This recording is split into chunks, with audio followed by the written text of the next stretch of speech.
Welcome back into the Northern Quest in Spokane, Washington, and we have a very special guest and change of pace guest here joining us, longtime sports writer Pat Forde with Sports Illustrated.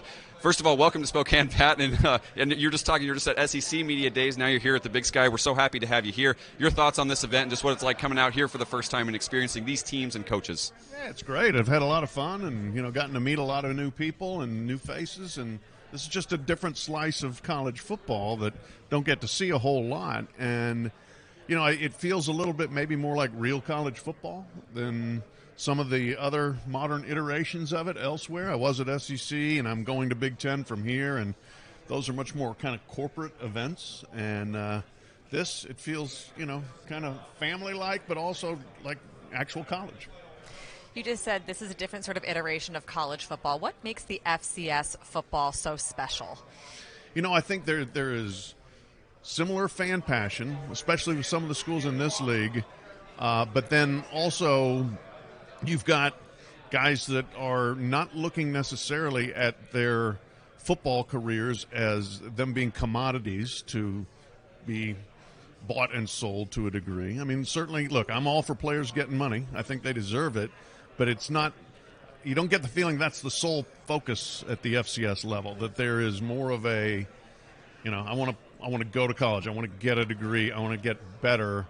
And if I make some money as well, great, as opposed to I want to go make money and also go to college.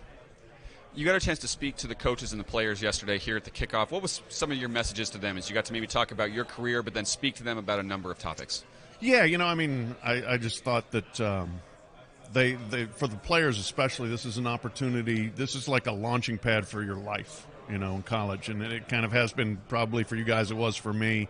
Not just to see how good you can be at football, but to get the degree and set yourself up for 50 years, and then also to have a place where that's your home. You can go back to a college, where you're an alum and the same familiar places. And a lot of times now in the constant transfer era, I think some players maybe lose a sense of home from their schools. And this is one of these places, I think, where you can have a little bit more of that. There's certainly player movement, no doubt about it, but you put down roots to a degree somewhere, and you can always go back to your alma mater.